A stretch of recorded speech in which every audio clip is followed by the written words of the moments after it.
An atheist was walking through the woods, and he was admiring everything he saw. He saw incredible, magnificent trees towering above him. He saw mountains that were too big to imagine. He saw rivers that were pure and clear and clean. And he thought, wow, how amazing, how beautiful all of this is. And as he was walking through the woods, he heard behind him in the distance a crackling noise. And he looked and saw a 7-foot-tall grizzly bear charging after him. He ran as fast as he could, looked over his shoulder, and it was getting closer. He ran even faster and looked again, and it was right on top of him, and he tripped and fell. He turned around only to see the bear was hovering over him with a paw raised, about to strike. And he cried out, "God, help me!" And everything froze. The bear's paw stayed frozen in midair. The trees stopped rustling, the wind stopped blowing, and a light came down on this atheist. And God said to him, "Why should I help you? Haven't you all your life told me that I don't exist? Haven't you all your life told others that I don't exist? Haven't you made a mockery of me? Why should I save you? Are you a believer?" The atheist looked up at God and he said, "Yes, I suppose I realize it'd be a little hypocritical of me to have you treat me as a Christian now, but if you won't do that, then make the bear a Christian. Yeah, make the bear a Christian." And God said, "Very well." The light went away, the trees started rustling again, the wind started to blow, and the bear, with its paw raised, put it down, and then began to pray. "Lord, thank you for this bountiful meal you have provided for me. Amen." You see, all of us, whether we are atheists or not, can live our lives like that atheist. We can walk through life looking at all the wonderful things He's created and given and blessed us with, and live as if He didn't exist. Live as if He didn't create those things. Live as if everything in this world centered around us was for us and was because of us. We can live looking at all the blessings and successes and great things that are good in our lives and refuse or forget to thank God for them. Until God brings something into our life that is too big for us to bear, pun intended. God can bring things into our life that we can't handle, things that will humble us and cause us to cry out to God in humility. Well, this morning we're going to continue our series on the characters of the Bible by looking at the life of a man who had just that very thing happen to him. We're going to be looking at King Nebuchadnezzar, and we find this in Daniel chapter 1 through 4. Now, what we're going to do today, I want to forewarn you, is a little different than what we're normally doing. There's nothing on the wall. There's no bullet points for you to fill out. This morning, what I thought I would do is bring Nebuchadnezzar to you as if he was here this morning to tell you his story. So today, we're going to be doing a dramatic monologue, and Nebuchadnezzar will tell you from himself how God worked in his life. Now, next week we're going to be doing the same thing, except we have a special treat. We're going to finish our series on characters, and my wife Laura, as pregnant as she is going to give her own dramatic monologue of Gomer, the prostitute wife of Hosea. So you don't want to miss that next week, and that's how we will close. But you should also know, be somewhat forewarned, that it will be a PG-13-ish message, because Gomer will be telling all about her sordid lifestyle. So please be aware of that, and make sure you come for Gomer next week. But today, let me bring to you King Nebuchadnezzar.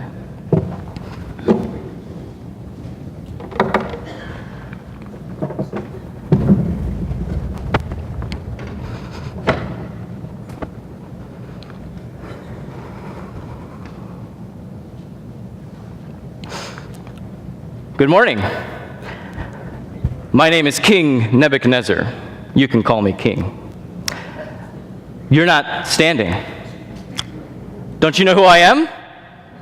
Yeah, well, I guess not. I don't know what they teach you in your schools, but I was the most powerful man in my world at the time. I was the great King Nebuchadnezzar, the king of all of Babylon. And in just the beginning of my reign, I moved my kingdom westward, and I took over even your God, his kingdom, Israel. Or so I thought. At the very beginning of my reign, I took with me some men that you may remember, you may know of. Daniel, Shadrach, Meshach, and Abednego. You've heard of them, haven't you?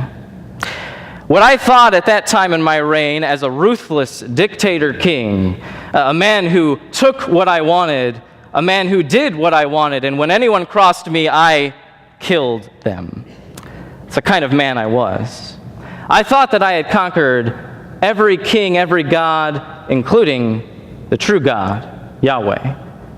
But what I was about to find out that I, in fact, would be conquered by him. So if you would allow me this morning to tell my story, my life story. You find it in your Bibles in Daniel 1 through 4. You can try and follow along if you like. But my story is composed of 3 stories. And it all starts with a dream. Soon after I conquered Israel, a dream was haunting my sleep. I tried to get to sleep, but I was restless. I couldn't do it. Every time I closed my eyes during the day, it was there and haunting me, terrorizing me. I couldn't shake it. No matter what I did, it was there constantly. And so, in frustration, I finally brought out my wise men. Now, I had wise men from every country I had taken over, representing all the gods of the then-known world, all the wisest men, the most learned men, the most religious men, all of them I brought before me. And I desperately wanted them to tell me what this dream meant. But you have to understand something about these wise men. They were the biggest bunch of brown noses you have ever seen in your life. Now, I couldn't blame them because I was a very hot-tempered man. I was a man who got what I wanted when I wanted it and killed anyone who stood in my way, including them. Several times I had threatened their lives, and so you could imagine that they did everything they possibly could to make me a happy man. They would tell me anything I wanted to hear so long as it didn't upset me, and I knew that they would try and do this again. But this dream was not like any other dream. This dream I couldn't shake. This dream was overcoming my life. I had to know why. I had to know what it was. And so I had to think of something, some way to know that what they told me was the truth. And then it came to me. I told them, you must not only tell me the dream, its interpretation. You must tell me the dream itself. And then I'll believe you. And if you don't tell me both the dream and its interpretation, you have to understand I was not a Christian yet. I said maybe something like this. I'll tear you limb from limb, and I will make all of your houses and your families a ruin. It's the kind of man I was. Something like that. So you can understand that these men, these wise men, were very afraid. And they said to me, King, please tell us the dream. I said, no. If you don't tell me the interpretation and the dream, you will all die. They looked back at me and they said, King and no kingdom has ever asked this of their wise men, ever, at any time. We can't do this. Only the gods can do that, and they don't live among men. And these wise men, the greatest and smartest and most spiritual men in all my kingdom, were useless to me. And I was afraid that this dream would continue to haunt me the rest of my days. And in my anger and in my zeal and frustration, I made the declaration. I said, fine, you're all dead. And they ran away. What I wasn't counting on, though, was a young exile by the name of Daniel. You see, Daniel had just been captured by me, but he was still a student. He was still just learning in my kingdom. He was learning about our literature. He was learning about our gods. We were teaching him and training him. He wasn't part of that wise council. And so he made a special request to come before me and tell me the dream and its interpretation. Now, I was a bit skeptical. The wisest men in all my kingdom, who had served with me for years, couldn't figure this out, and yet this young kid, this student, was going to tell me. Yeah, right. But I was so desperate to know this dream, that I had him come forward. And I asked Daniel, I said, Daniel, can you tell me the dream and its interpretation? And you know what he told me? He said, no. He said, no one can. And right then, I could have squeezed and popped his little head off, but instead, before I could make the decree and have him executed with the rest, I heard him say, but there is a God in heaven. There is a God in heaven who reveals mysteries, and he has made known to King Nebuchadnezzar what will happen in the last days. So I was excited. I thought maybe he could tell me. Maybe he wasn't just buying time. Maybe he really knew. And then he said something that shocked me, something I would never hear from my wise men. He said, but I, Daniel, I have been given this revelation of your dream, not because I am any wiser than anyone else in all the earth, but so that you, King Nebuchadnezzar, might know your dream and its interpretation. Daniel was a humble man. Daniel had every opportunity, the goldest of opportunities, to tell me that it was all about him, to give himself all the credit in the world. See, my wise men did that all the time. They fought with each other. They tried to show how they were better than each other. Their gods were better than each other, that they deserved more blessing from my kingdom in my hand. But Daniel didn't do that. Even though he had the greatest opportunity to, he was a humble man. He gave all credit and glory to God. And this took me back, but just for a second, because I so desperately wanted to hear this dream. So I said, Daniel, tell me the dream. So Daniel went on to describe this vision, a vision of a statue with a head of gold, with a chest and arms of silver, with thighs and a middle of bronze, with legs of iron and feet of iron and clay. And as I was looking at this vision and haunted by it, a stone was cut out from a mountain with no human hand. And this stone smashed the statue on its feet and made it crumble. The gold, the silver, the bronze, the iron, the clay, all of it shattered to pieces and was blown away by the wind until none of it was left. And then the stone grew and became a great mountain and filled the entire earth. Sounds pretty strange, doesn't it? That is exactly what my dream was. Daniel told me every detail. He didn't miss a thing.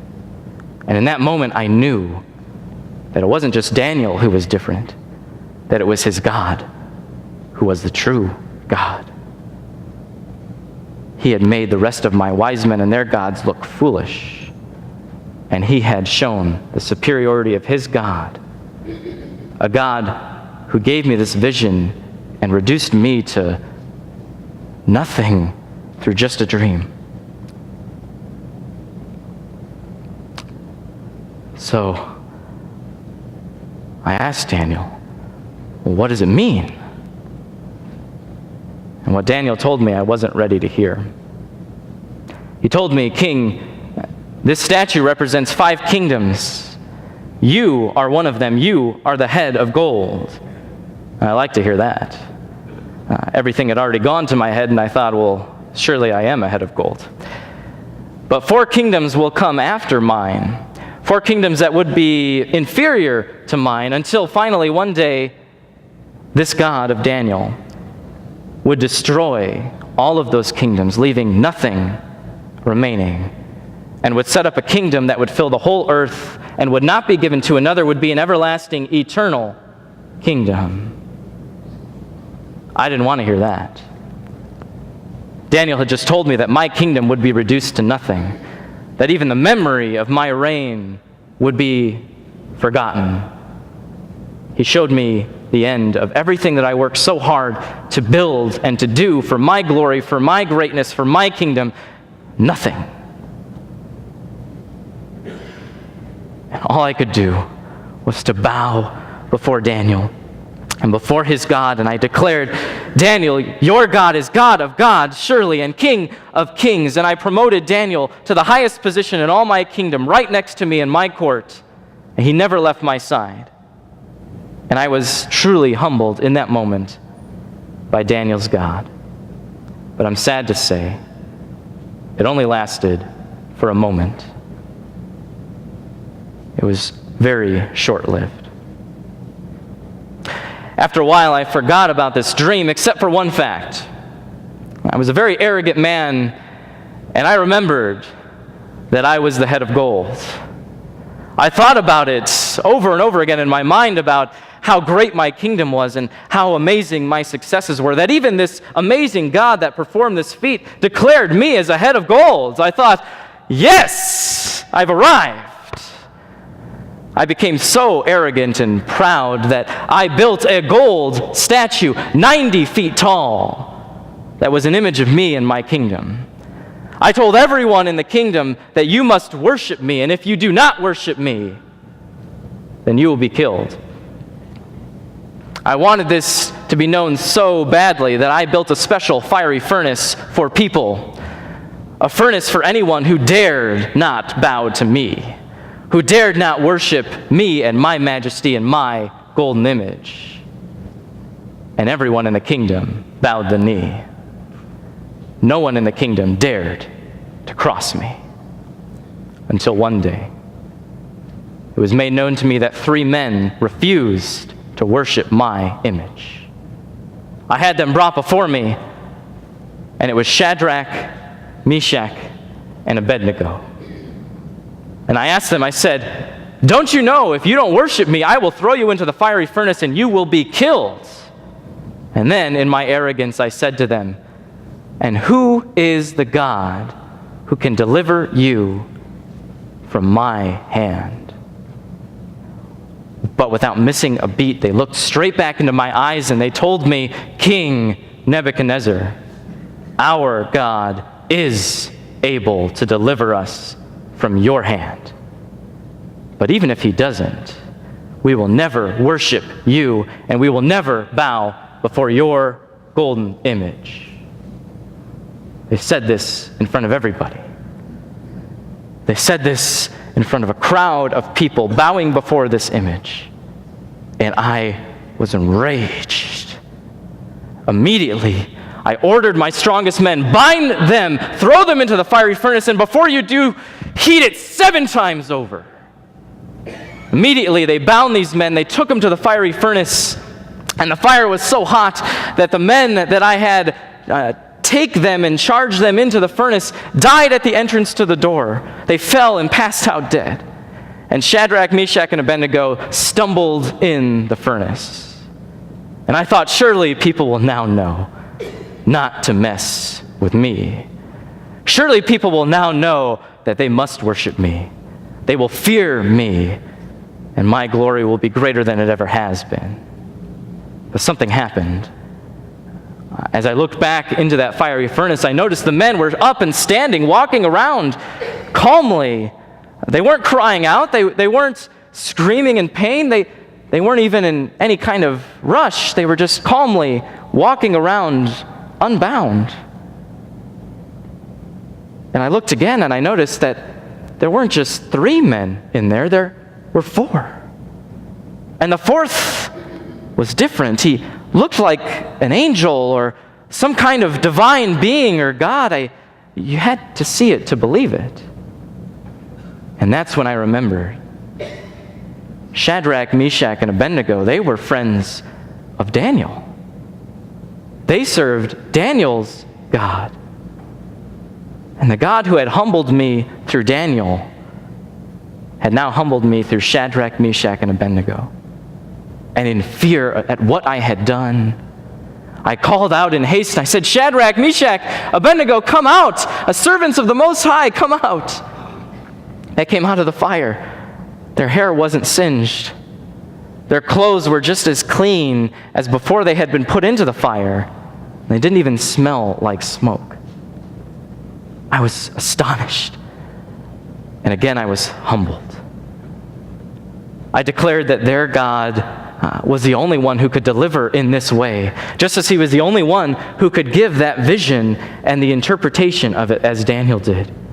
And I promoted Shadrach, Meshach, and Abednego, just like I did Daniel, to the highest position they could have right next to Daniel. But only for a moment. I was only humbled for a short-lived period of time. Things continued to go well for me. Things continued to go very well for me in my kingdom. But God had one more story for me. One more trial for me to go through. One more lesson that I will never forget. And wouldn't you know, it was another dream. This dream was more terrifying than the first. This dream kept me up more nights than the first. This dream, I knew, meant something radical was going to happen in my life. So I brought all of my wise men out again, and this time I guess I was becoming a softie. I didn't threaten their lives. I told them the dream, but none of them could tell me its interpretation. But finally Daniel came in.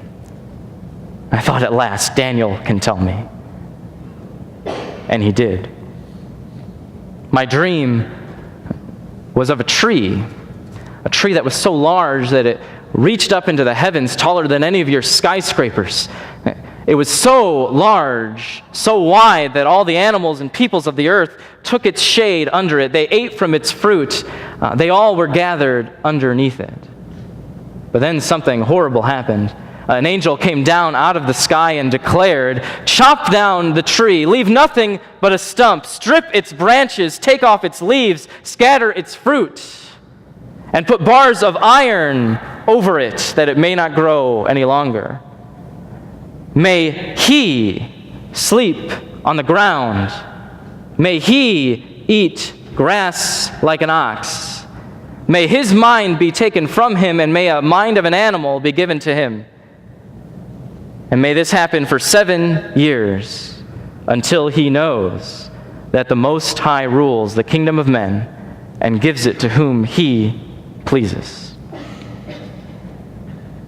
I brought this dream before Daniel. I said, "Daniel, what does it mean?" And Daniel told me what I wasn't ready to hear. I knew that this dream was going to be about me, but I didn't want to hear what was going to happen. Daniel told me that I indeed was that tree. My kingdom and my reign had extended as far as the eye could see, all around me. But God was going to judge me. God decreed that he was going to strip me down. He was going to take my mind from me. He was going to make me drive out of my kingdom, live amongst the forest with the animals, and become a madman for 7 long years.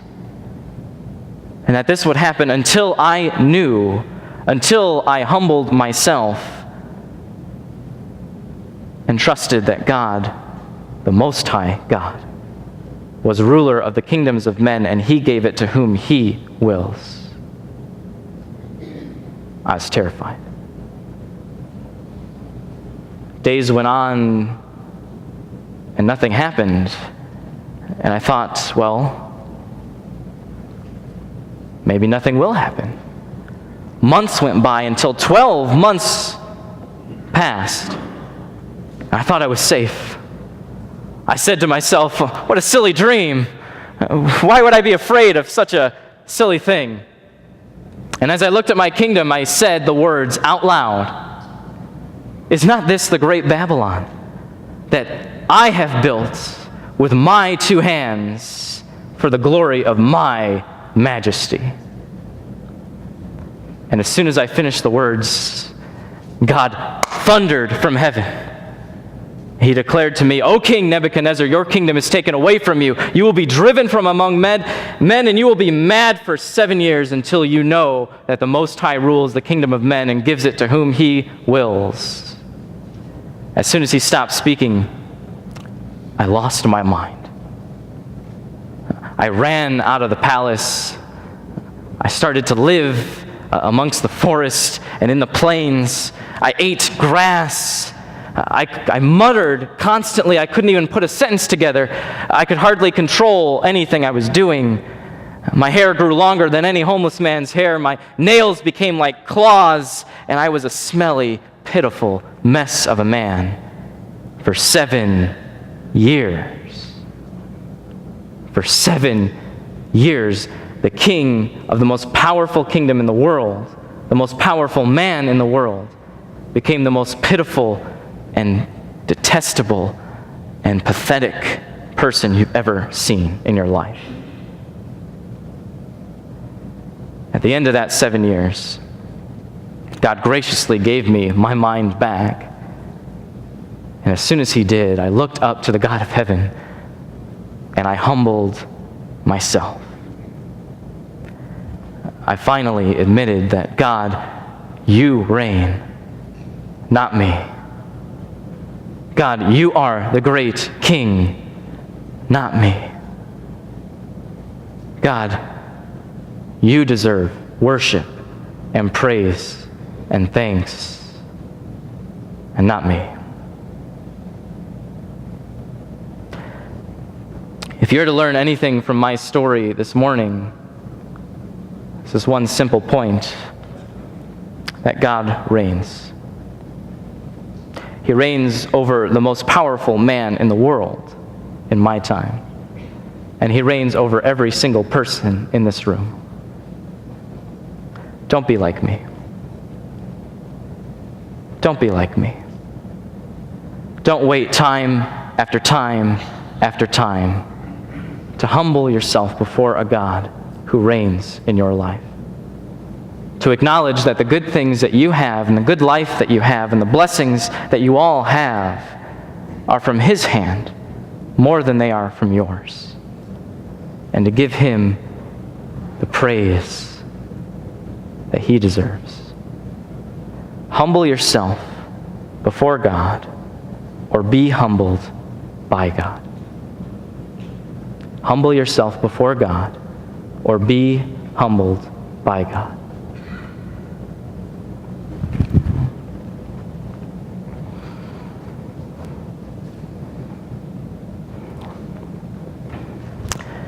It's a good story, isn't it?